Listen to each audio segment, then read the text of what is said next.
Olá pessoal, estamos aqui no nosso ambiente escolar, hoje tomando todos os cuidados possíveis, estou com a máscara aqui e eu irei tirá-la para poder dar início à nossa aula. Vou colocá-la aqui e guardá-la. Pessoal, hoje nós vamos trabalhar uma indagação, uma pergunta. Qual é o seu ponto de vista?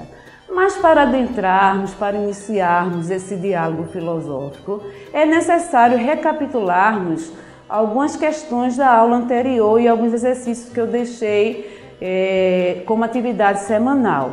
Lembra que eu falei para vocês sobre as ideias sobre a verdade, onde colocamos algumas ideias relacionadas ao que era a verdade.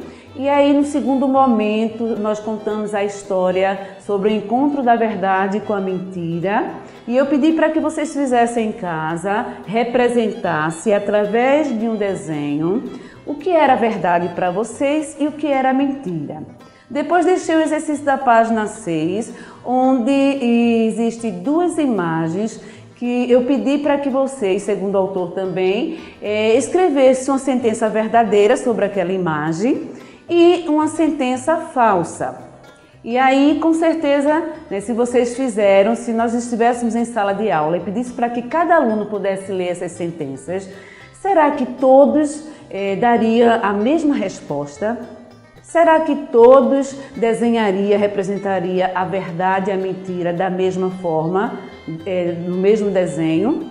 Ou será que nós teríamos opiniões diferentes, talvez parecidas, mas algumas opiniões diferentes?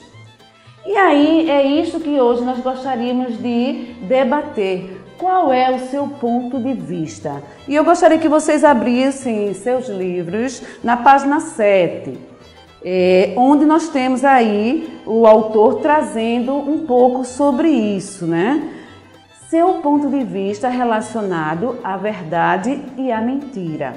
Então, dentro dessas questões, o autor ele traz algumas provocações, com algumas questões aqui sobre isso. Já que vocês fizeram o desenho sobre o que era verdade e o que era mentira, já que vocês escreveram sentença sobre a imagem verdadeira e uma falsa, e eu sei que cada um de nós temos a maneira de pensar, uma maneira de ver as coisas. Com certeza, a maioria de vocês, as respostas poderiam ser diferentes.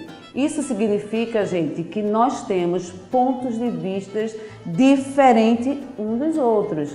E aí, o autor ele questiona aqui, mas o que é a verdade?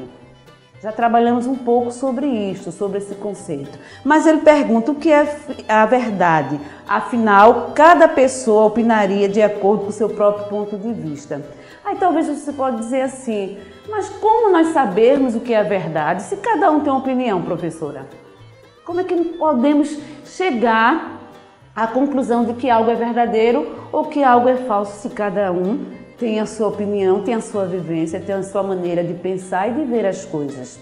E aí o autor ele diz o seguinte, que os pontos de vista, para que nós possamos entender essa questão de verdade e mentira, e da questão do ponto de vista, ele diz que os pontos de vista é uma forma da pessoa opinar, de acordo com o seu próprio ponto de vista, ou seja, ele diz o quê? Que é a forma como você reconhece, identifica, observa, imagina e pensa o significado da palavra. Então, cada um de nós vamos ter uma visão sobre o que nós estamos vendo. Vamos ter uma maneira de observar o que estamos vendo. Vamos identificar o significado da palavra de acordo com o conhecimento que cada um de vocês tem. Então, quando alguém omite uma opinião e você omite outra opinião que diverge do seu colega, não é que ele esteja certo ou você errado, ou você certo e ele errado. Isso significa que ambos têm opiniões diferentes, que ambos trazem uma verdade dentro do seu campo de conhecimento, dentro da sua vivência de mundo, dentro daquilo que os pais ensinaram como valores, como regras. Então, existem verdades. E aí o autor, ele diz aqui, ele traz mais uma provocação, Ele diz, será que uma opinião pode ser mais verdadeira que a outra? Será que vocês acham, vocês têm ideia? Não, a opinião de fulano procede, né, mais do que do outro colega. Não senti a firmeza nas colocações do colega. Será, gente, que existe uma verdade mais do que a outra? Ou existem verdades, como eu citei aqui? Será que é possível provar quando uma ideia é verdadeira? Será que podemos comprovar? Lembra que eu falei na aula anterior, trazendo um olhar filosófico, que o filósofo Platão, ele dizia que para que algo pudesse ser verdadeiro, ser considerado verdadeiro, era necessário ter uma correspondência. De que forma? Eu citei o exemplo que, por exemplo, João está sentado. Por que eu afirmei que João estava sentado? Porque eu observei João sentado. Então, houve o quê? Uma correspondência. Houve uma confirmação dos fatos e aí eu posso dizer que isto que eu falei é verdadeiro. Então podemos, quando há, segundo o filósofo, uma correspondência, dizer que algo é verdadeiro ou algo não é verdadeiro. E aí nós podemos refletir sobre esses pontos de vista e imagine vocês se todos nós tivéssemos o mesmo ponto de vista. Será que seria bacana, seria legal a gente ter o mesmo ponto de vista, o mesmo pensamento, a mesma ideia? Então, as ideias, gente, os pontos de vista servem para, assim, enriquecer o diálogo filosófico, enriquecer a nossa conversa, trazer, sabe, uma diversidade de assuntos e trazer uma criatividade e também um aprendizado, porque quando eu exponho a minha opinião e ouço a do meu colega, eu estou aprendendo com ele. Meu campo de verdade vai sendo ampliado. Quando eu caminho nessa busca do conhecimento, do saber, as minhas verdades elas vão tomando outros sentidos, outros valores. Eu posso até desconstruir algo que a princípio eu entendia como verdade, porque agora eu caminhei mais um passo, né, através do conhecimento, da pesquisa, do diálogo, sabe, de ouvir a opinião do colega e aí eu posso ter outras verdades, eu posso identificar outras verdades através dos pontos de vista. Então, os pontos de vista, eles servem para enriquecer o nosso conhecimento, eles servem para aumentar o nosso conhecimento e o nosso aprendizado de mundo.